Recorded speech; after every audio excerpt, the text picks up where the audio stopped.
morning, everyone. Good morning. Today's a happy day for us. We are going to celebrate the wedding of Barbara Lee, who got married on New Year's Day, or New Year's Eve, I guess it was, in California. But today we'll celebrate her wedding in Washington, D.C. I convey that to you because it is a source of joy to us, as she is a source of joy in her service to the country, and her personal happiness is lovely. In any event, here we are. We've got the ayes in Iran impeachment. Let me start with Iran. Today we will have a resolution on the floor put forth by Congresswoman Elissa Slotkin. We're very proud of her experience in terms of national security under Democratic and Republican presidents, now a member of Congress, putting forth a resolution this week. Last week, in our view, the administration conducted a provocative, disproportionate airstrike against Iran, which endangered Americans, and did so without consulting Congress. When I was informed of this attack, that the administration took responsibility for it over the weekend, I said, why did you not consult with Congress? Well, we held it in closely. We held it in closely. No, you have a responsibility to consult with Congress. No, we held it close. So whoever close means, as you see, there has been criticism from the Republicans about the briefing that was put forth yesterday by the administration on this subject. Some have asked, do you agree that this is the worst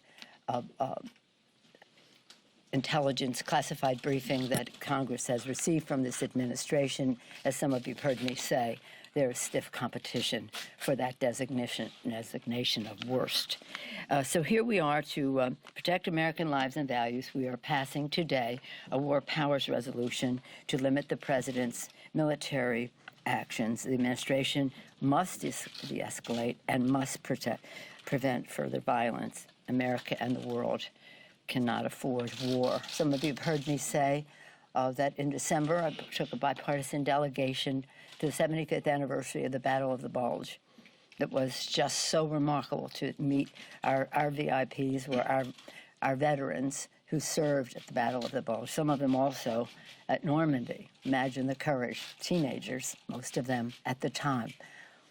But the compelling message from the veteran who spoke for them, along with the King of Belgium and the Archduke of Luxembourg and the President of Germany. The veteran who spoke, he spoke about the band of brothers. He spoke about allies working together, multilateralism. He spoke about the challenges they faced in those winters, reminding me really of Washington crossing the Delaware, because it was in December and it was snowing and they were not as prepared for snow and camouflage from snow as they needed to be. But just seeing their patriotism, their courage, those young people, and this veteran coming to speak for them, 90-some years old. At the end of his remarks, he said, I just have one message, and I don't know if it's appropriate to say, but I will. Pray for peace. Pray for peace. That's what we all do. Protecting the American people is our first responsibility.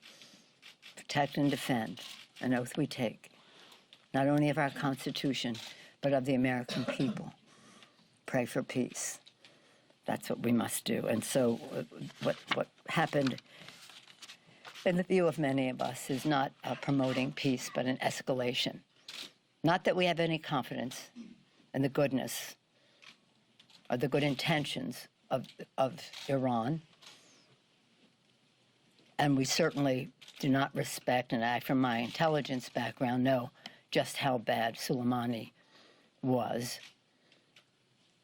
It's not because we expect good things from them, but we expect great things from us. Now, in terms of impeachment, you will keep asking me the same question. I keep giving you the same answer. As I said right from the start, we need to see the arena in which we are sending our managers. Is that too much to ask? In October, we put forth H.R. 660, which is a House resolution which talked about the terms under which we would proceed further to further proceed with the investigation, so that people knew what the battlefield would look like. We expect to see that here. I've heard different things. I hear that they might want to, you've probably heard one way or another, some of them have suggested they might want to dismiss. Dismiss equals cover-up. Dismiss equals admission that you're afraid of the facts, the truth, the witnesses, and the documentation. We would have hoped that, as with the Clinton process, that there would have been a bipartisan resolution determining how to proceed. Contrary to what the majority leader says, he says this is like the Clinton. No, it's not at all. And I sent our members yesterday 6 points in which it is, 6 of the points in which it is different. But nonetheless, at some point, we would hope that we would see from them what the terms of engagement will be. We are ready. We are proud of our defense of the Constitution of the United States. We are concerned that the senators will not be able to live up to the oath that they must take to have an impartial trial. So much for that. At the same time as this is all going on, it's important to note that there's so many other things of concern to the American people. One is the assault on the Affordable Care Act that this administration is engaged in the courts, in the Congress, and we are fighting them in the courts, in the Congress, and in the country.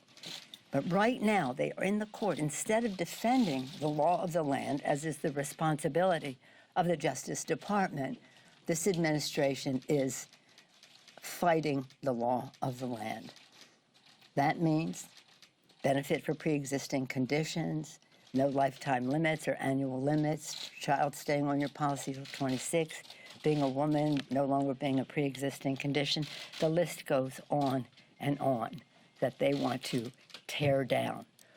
So with all of the other, shall we say, distractions going on, which are a collateral benefit to the administration because it is a distraction, as they are masterful at, of what's going on. In addition to that, and related to health, is the statement from the administration that they're no longer going to enforce the NEPA, the National Environmental Protection Act. This means more polluters will be right there next to the water supply of our children. That's a public health issue. That they, in their denial of climate, they are going to not use the climate issue as anything to do with environmental decision-making. Public should know this. Denial about the climate crisis in the midst of fires in Australia, and we have them in our own country. And then I'll close by just talking about how proud we are of the work that our members have done for the people. We have moved to lower health care costs by lowering the cost of prescription drugs. H.R. 3, wildly popular in the country, hopefully went past the House before we left. We also were proud to pass the U.S.-Mexico-Canada trade agreement, which is sitting over in the Senate. It's sitting over there with maybe 400 bills we've sent over, more than 275 of them bipartisan legislation. One of them we observed yesterday, the 9th anniversary of the assault on Gabby Gifford's life. This is a bullet that I wear.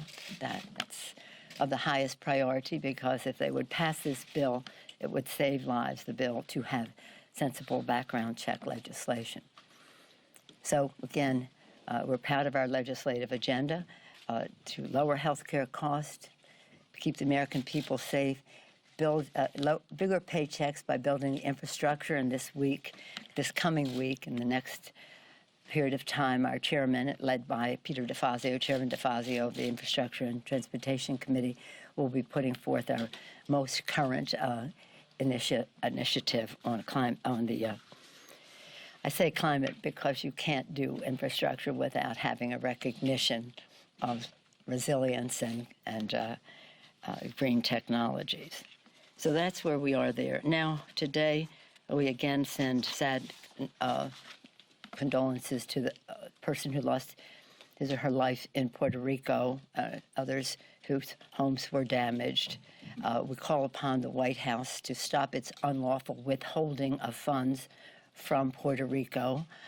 We also, there are needs that need to be met. There has been a disaster designated, but the ongoing withholding of funds appropriated by Congress to Puerto Rico is illegal, and we call upon the administration to cease and desist that illegal activity. So what else do we have here? Maybe we'll just take some questions from all of you. Nancy? You say that you need to know what the arena looks like Yes. in the Senate. How long are you prepared to hold on to the articles of impeachment if you don't get the answers you're looking for? Well, it's interesting just to listen to what they say, because they may not. The other day, you probably heard the leader say, I'm glad to show you what it is when I'm ready. But we don't know when he's going to be glad to be ready to show it to us. So there is something that they will have. And then he says, well, we'll pass it once we get the articles.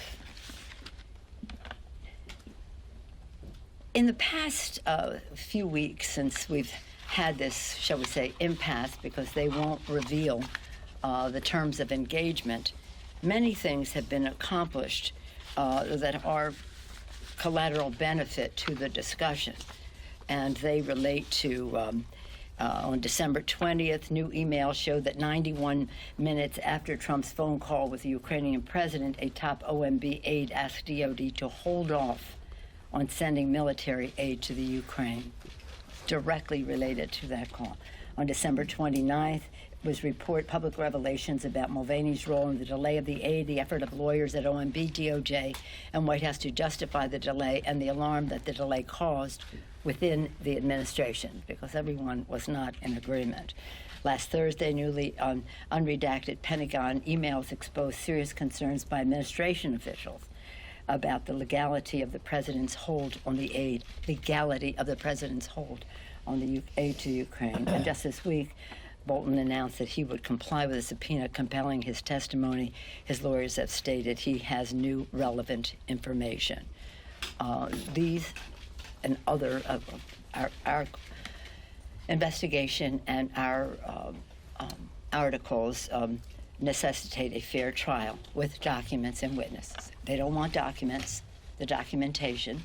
They don't want witnesses. They may want a dismissal, which is proof that they cannot clear the president of the wrongdoing that he has put forth. So are you willing to hold the articles indefinitely? No, I'm not holding him indefinitely. I'll send them over when I'm ready. And that will probably be soon. I just, he said, if you don't send them over, I'm going to pass the Mexico-U.S. Canada trade agreement. Okay.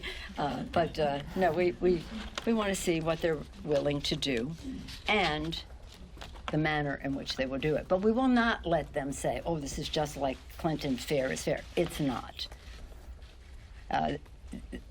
Documentation, witnesses, facts, truth. That's what they're afraid of. Speaker Pelosi, you call it, the Democrats call him a clear and present danger to democracy. Who would you call the president? I thought you meant Mitch McConnell. So, okay. But shouldn't you move more expeditiously, given the fact that you raised this serious concern that the president poses to? No, I think we should move smartly and strategically. Madam Speaker, Yes, Jack. on Iran, good morning. This is an H-Con res, not a Yes. joint resolution.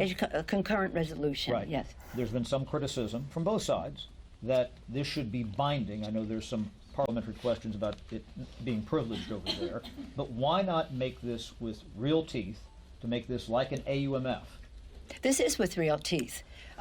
If you are familiar with the War Powers Act, and I'll get you the text, the War Powers Act enables two approaches to go forward. One is a concurrent resolution, and it gives the procedure for that, which we will be following today, and it gives a path for concurrent for a H-Con resolution, we're taking this path because it does not require a statement by a signature of the President of the United States. This is a statement of the Congress of the United States, and I will not have that statement be diminished by whether the President will veto it or not. Madam Speaker, many of your members have raised serious concerns about the timing of the strike against Soleimani, the administration's justification. You've been briefed. Do you think that the administration misled the American people about an imminent attack? I think that it's very unfortunate that right now, because I was briefed in the Gang of Eight, and I was briefed in the, what did he call it, demeaning and worst classified briefing that the Republican senators ever heard yesterday. So at this point, in terms of what is in the public domain, difficult to address some of what they contended. However, I will say this, because I was informed by phone call, as I mentioned to you earlier, I think I did anyway, that when I was briefed by the Secretary of Defense and Chairman of the Joint Chiefs over the weekend, taking responsibility for the killing, that it was disdainful in terms of not consulting with Congress, dismissive. We held it closely, really. So if you want us to all join together, let us have a strategy that we work together on. I do not believe, in terms of what is in the public domain, that they have made the country safer by what they did. And that is what our responsibility is. We'll have more discussion of this on the floor today at some length. But it's real, again, as I go back to the Battle of the Bulge, pray for peace. We must avoid war. And the cavalier attitude of this administration, it's stunning. And the president just say, oh, I inform you by reading my tweets. No, that's not the relationship that our founders had in mind in the Constitution of the United States when they gave power to the president, to the White House, to do one thing in terms of our national security, and to the Congress to declare war and to allocate resources and the rest. So this is your question is an important one. We will have 2 hours of debate, an hour on the rule, 2 hours on the bill today to put forth some of the factual basis of the concern that we have. And let me just say this, because you hear the administration say, well, we were justified because the Office of Legal Counsel said. The Office of Legal Counsel is a tool of the President of the United States. That's who that is. So whatever the President wants to be declared legal, his Office of Legal Counsel declares it so. So it's misleading to the public as to what the War Powers Act, Article 2 that gives the President certain powers, Article 1 that gives the Congress certain powers are. It's a very big issue now because it's nothing less than preventing war as we honor our first responsibility to protect the American people. Madam Speaker, Yes, ma'am. Yes, okay. The briefers yesterday that came to the Senate, several people came out and said the briefers told them that putting out information debating the War Powers Act would empower Iran. The House floor is debating war powers around Iran. What do you say to the Trump administration if they're telling you that's empowering Iran? I don't spend a whole lot of time telling them anything because I don't know what their basis of judgment is to receive information. However, I will say this. If they think that any statement they make is there to curtail public debate on a subject as serious as this, it just explains to you the seriousness of the situation that we are in. We will debate on the floor of the House. Now, we are not going on the floor talking about what we learned in the, and they said at the beginning, they said, even if you read it in the newspaper, if you hear it in here, you can't talk about it. And then they proceed to tell us many things that we have read in the local metropolitan journals that are seen on TV. But that's foolish. It's completely foolish. And as I say, we have no illusions about Iran. No illusions about Soleimani. It was a terrible person did bad things, but it's not about how bad they are. It's about how good we are, protecting the people in a way that prevents war and does not have us producing again and again generations of veterans who are suffering because of it. Let me just close by saying this. When we were there, and I've met many of these veterans at 70th anniversary of Normandy. When I met them there, I said, well, my uncle was in World War II close to the Battle of the Bulge. They said, well, we went there next. And these were so brave teenagers, mostly. They were 18, 19, some 17 years old. And when we talked to them this time, because deeper relationships over time, they said, you know, I never wanted to kill anybody. I didn't want to kill the Germans. I was incapacitating them. I would shoot them in the leg or something. And then one of them told me, I killed somebody, and I found out later he was a doctor, and I've always carried that with me. I said, well, you were instructed to shoot him, because a superior said, you take him, I'll take him, you know. And he said, well, I still never forget that. So we all would die for our country. We take pride in saying that. But to kill for our country is a pretty traumatic thing. So when we want to engage in these, whatever you want to call this that the president engaged in, we have to be really careful about how we endanger our men and women in uniform who courageously, patriotically put themselves out there to protect and defend. Any other questions? Yes, sir. Thank you, Madam Secretary. Because the airstrike targeting General Soleimani happened in Iraq, is it time for the House to consider a broader AUMF? I know that that's sort of the legal justification the administration has put forward with this airstrike. Is it time for Congress to get rid of the 2001, 2002 AUMF? For sure. Well, we did get rid of the AUMF of 2002, and it was in an appropriations bill, and it passed in a bipartisan way. And in the dark of night, the then Speaker Ryan just took it out. It was highly unusual. Highly unusual. They just went and took it out. I mean, that's ridiculous, but that's what he did. So Congress has already passed rejecting, after it passed both houses, he took it out before it was signed. So we will have that resolution coming up soon under leadership of Congresswoman Barbara Lee, whose wedding we observed today. And then the question is, what do we do about an AUMF? It's harder than you would think, because an AUMF, so who's president, a Democrat or Republican, how much power, confidence do you have in that person, regardless of party, to execute an AUMF? And the decisions that have to be made about an AUMF, it's important to note, are what is the timing of it? This one is too long. It didn't have a date. Should have a date. Not one that couldn't be renewed, but nonetheless it should have a date. The timing, the geography, what are we talking about? This was to go into Iraq. It was used then to pursue al-Qaeda, different places, and here we are. And third, what is the scope? Are we talking about boots on the ground? Are we talking about air cover? What are we talking about in terms of scope?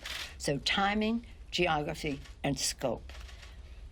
When you have that debate, it's, well, I want the president to have as much power, or I want the president not to have as much power. So it's hard.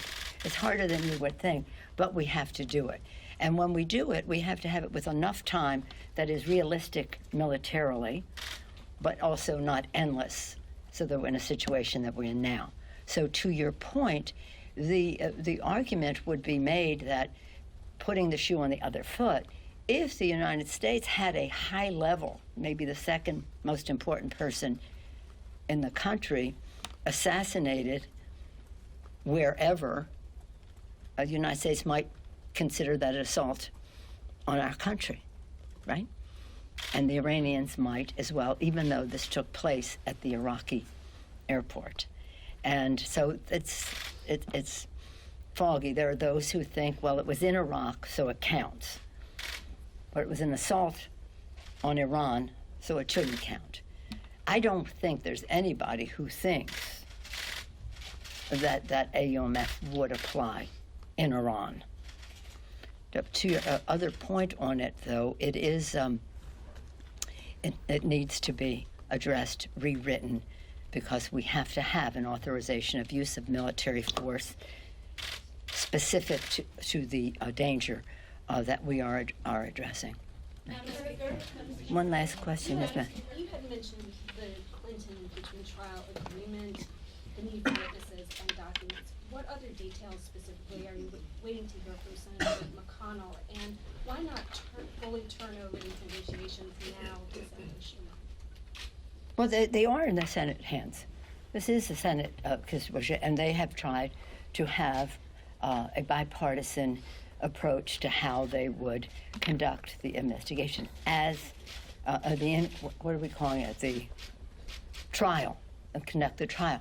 But feebly, the majority leader has said this is just like Clinton, except it isn't. It's exactly not like Clinton in that he won't do a bipartisan agreement on how to proceed. So that's very important. But it is not incidental to say, but for the documentation and the witnesses. Now, separate from all of that, under the House Senate rules of 1986, what is allowed for the presentation from the House is one person to speak. One person to speak. So are those the terms? Is that what we should be ready for? Or is there something else that they have in mind? It's one person to speak for the House and one person to speak for the White House. Did you know that? 1986. So is that the rule under which they're going? That all we want to know is, what are the rules? It doesn't mean we have to agree to the rules or we have to like the rules. We just want to know what they are. So getting back to sports, because that's all we live, right? Football, college, high school, professional. Do we send in our team or do we have to send in special team as well as the team? Because we have to know what that trial is about. Why not send the articles over and turn the whole negotiations over to Senator Schumer? No, they've had the negotiation. The senator has said he doesn't have to have witnesses and the rest. So that's, but we may send them over, but I'm not responsible to Mitch McConnell or anybody else except my members and the people who have worked so hard on this. Members and staff, patriotically, honoring the oath of office, the Constitution of the United States. And I will give them our best shot to find the truth for our bosses, the American people. Thank you all very much. Thank you. Thank you. Going to the Niners game? You going to the Niners game? It would be my intention to go. I went to the one game in San Francisco.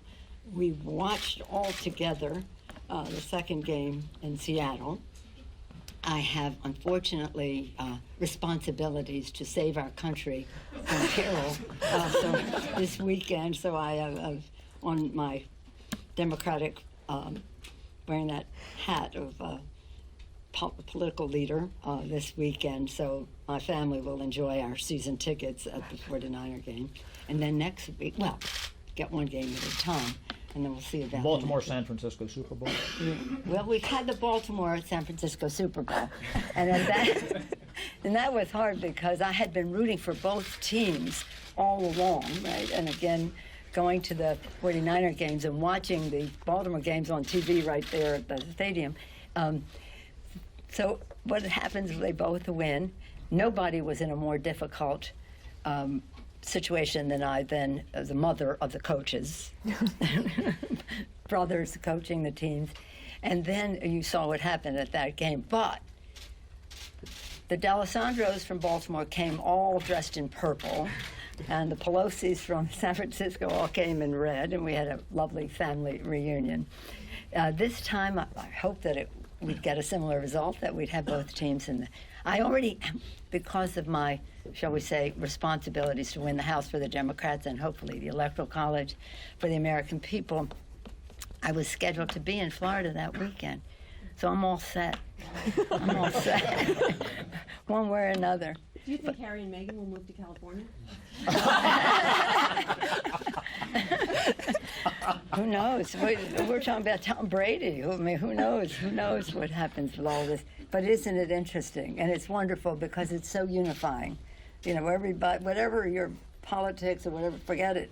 It's about the team. And we all like to say, and we all believe that we're all Team USA. So, however it turns out. Thank you all very much. Thank you.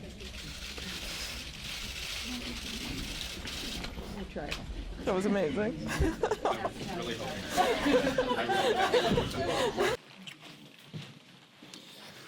Good morning, Chad. Good morning, everybody else.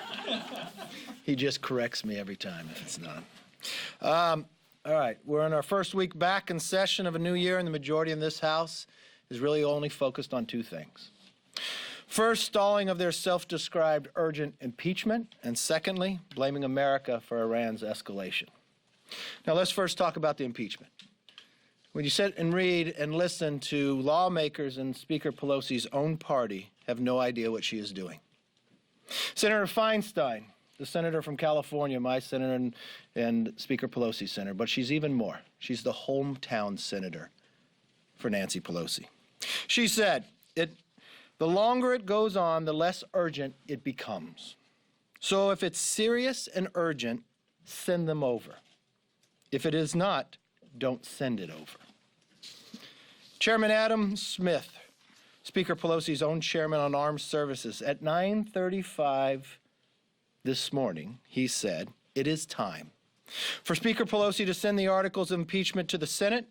I understand what the Speaker is trying to do, but at the end of the day, just like we control it in the House, Mitch McConnell controls it in the Senate. Or Congressman Jamie Raskin, a member of the House Judiciary, but also the member who was selected to represent impeachment inside the Rules Committee. He said, there can't be an indefinite delay. Obviously, there's a constitutional and political clock ticking at this point. We are eager to see that things move forward. But I just listened to Speaker Pelosi say she wasn't moving them yet.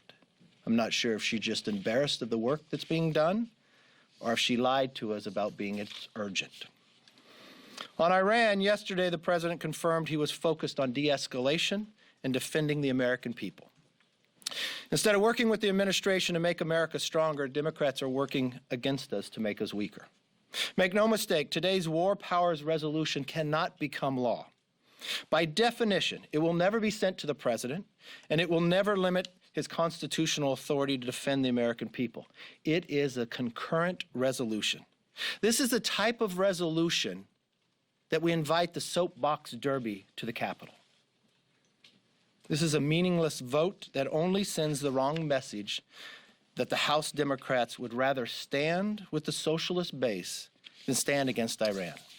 Now, I listened to Speaker Pelosi in a question that Chad asked her about the concurrent resolution. And I want to clear up because I believe most of that was fake news. Contrary to what the Speaker said, the resolution before the House is non-binding. It does not have the force of law. The Supreme Court found that in Chanda case, the concurrent resolutions are unconstitutional as a means to limit the executive branch. For someone that I hear and claim so deeply about the Constitution, I think our Speaker needs to brush up actually on her facts. Let's open it up for questions. Yes, sir. Mr. Leader, the Speaker continued to say today that she needs to see more from Senator McConnell on what the trial will look like before she sends the articles. Why is that an unreasonable request? Why shouldn't Leader McConnell just come out and show what the rules of this proceeding are before she sends the articles? Did she say that with a straight face? You sat through this impeachment. You watched the Speaker of the House deny any rules going forward in the House. You watched the Speaker of the House change every history we have when it comes to impeachment. We had a history about how we dealt with Clinton and how we dealt with Nixon in a fair process. She changed all that so it could not become fair. She took it out of the judiciary and put it into the Intel Committee, where they couldn't focus on other things that are going around the world, only focus on impeachment. She denied the own members the ability to ask questions, and only for the first 45 minutes that the chair and someone not even elected to Congress had the power to ask questions. She denied the minority to be able to have witnesses. She denied the accused, the president, to even have legal counsel. And she has the gall to say she wants to determine what happens in the Senate? Maybe she's more concerned that her case is so weak. I've listened to Mitch McConnell, who, you know what, stays with the fair process that President Clinton had. He said he would move forward with that. The Speaker does not have the power to continue to hold. This is something that is passed in the House and has constitutionally has to move to the Senate. She told us it was urgent, is why we had to move so quickly. And now she thinks she has the power of the Senate? Again, I wish she would read the Constitution and understand what power she has and what she does not have. Do you support the Republican senators who are pushing to start the trial without the articles? You know what? I support the Democratic Senator Dianne Feinstein, who said the longer it goes on, the less urgent it becomes. So if it is serious and urgent, send them over. If it is not, don't send it over. So in the answer to Senator Feinstein, I guess the Speaker is saying, I guess it's not too important. Why did you waste an entire majority on trying to impeach a president and then hold the papers? Or what about her own committee chairman, Adam Smith, who said it is time? The only person who does not believe it's time is the Speaker, and I do not know why. Maybe the case is too weak. Leader Yes. McCarthy. Senator, on Congratulations to Iran, I appreciate it. The senators, Mike Lee and Rand Paul, came out of yesterday's briefing with the administration saying that they encouraged them not to have a debate on war powers. They came out calling this un-American and are siding with Democrats, Tim Kaine and their war powers resolution. Do you think it's a debate worth having around war powers? Why would you say this debate wouldn't be worth having? Well, first of all, they're lying to the American public by a concurrent resolution. It has no power. It has no power whatsoever. It's equivalent to when we invite the soapbox derby to the Capitol Hill. So the Speaker just stood before you and either does not know the meaning of the Constitution or she lied to you. I'm not sure which one it is. The idea that they want to curve the ability of the president to react when more than 600 Americans have been killed, when our embassy has been attacked, when an American was killed and that was a red line? When did you ever? Restricted from debating this? No, we can gladly debate it. I'd love to debate it. But the idea of the timing and what does it send to the rest of the world? I never thought there would be a moment in time that the Speaker of the House of Representatives would actually be defending Soleimani. The idea of this individual in this moment in time, that they would be defending Iran, that somehow they did not escalate this. When a president stood before the world and the country yesterday about de-escalating, what do you say to all the Gold Star families? Did you listen to what the Speaker just said? Soleimani was a bad person, but. There is no but. He's a bad person because he killed American soldiers. He's a bad person because he led us against the embassy. He's a bad person because he went after the tankers. He's a bad person because he bombed the refinery. He's a bad person because he was planning more against Americans. The president was right in his actions, and we are safer today for it. Leader McCarthy. I think that part of what the Democrats are doing today is wrong. Leader And in the McCarthy. current information that I just heard coming out about the airliner and not supplying the black box, I think the Democrats should pause and have the information, if it was what is being said is true right now, of why that airliner went down. Why would you defend Iran and not protect America? Leader McCarthy. Thank you. Is there risk for Republicans if the Senate, regardless of what rules they operate under for a Senate trial, taking care of this too quickly, being perceived as moving too expeditiously once it does get over there, that's danger for Republicans because it looks as though Republicans writ large are going overboard to defend the president? Not at all. That we're moving too quickly. I'm saying if the Senate, if they don't, give this 5-6 weeks at least, like they did with President Clinton in 1999, if that's the model that Mitch McConnell wants to adhere to, if they Well, there go was 2 no weeks, time set when you went and did Clinton. I mean, the Senate has the right to sit down and look at the facts. This is different because this is, according to Jonathan Turley, constitutional lawyer, which I think is probably the one who's most respected in this country, who was a Democrat, who did not vote for the president. He said it was the fastest, thinnest impeachment in the history of America. He said the only abuse of power would be actually moving forward on the Democrats if they move forward with this impeachment. So I'm sorry if this is so weak. And when I listened to the Speaker said she's really concerned about bipartisanship. Yeah, she said that last year in March, why impeachment could not move forward. But when impeachment moved forward, the only bipartisan vote was no. So with her own rules of how to move forward, she broke them. She broke the history of how we did it in the House when it came to fairness. And now she wants to impose something upon the Senate that she would not use herself. I can't imagine how she does that with a straight face. I couldn't imagine you not questioning her on it as well. Leader McCarthy. This past week, an attorney for Lev Parnas tweeted out 2 pictures with you and his client. One of them had you and his client and Vice President Pence. In response to those tweets by Lev Parnas' attorney, I was hoping you could clarify what your relationship is to Mr. Parnas and what you've done with the money that he donated to you. Thank you for that really imposing question. I guess I met him one time and he came to an event and took a picture with me. What was the event? Not quite sure. I'd have to look at the picture to see what it is. I do events every single day, and I do pictures with thousands of people all the time. And the money, when we found out later that he donated campaign, we donated it away to charity. Any other questions, yes? Just to clarify something you just Please. said. You said that the Speaker was defending Soleimani. Do you really believe that she is defending one of the leaders of Iran who's been an enemy against the United States, rather than raising concerns about the killing of him and the ramifications that could have on U.S. interests? I sit in Gang of 8 meetings, and I sat in the classified meeting. It was justified. And anybody who sat in there knows it. Anytime I hear a Democrat talk about him and say he was bad, but then use the word but, yes, I question it. There is no but when it comes to Soleimani. He was bad because, not but. He was bad because he killed more than 600 American soldiers.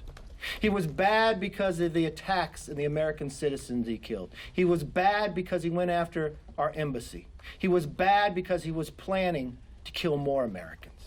So no, I never use the word but when I refer to him, and I don't think any other American should either. And if they do, I'll question them on it as well. There are a lot Thank you very there are a much. lot of bad people that the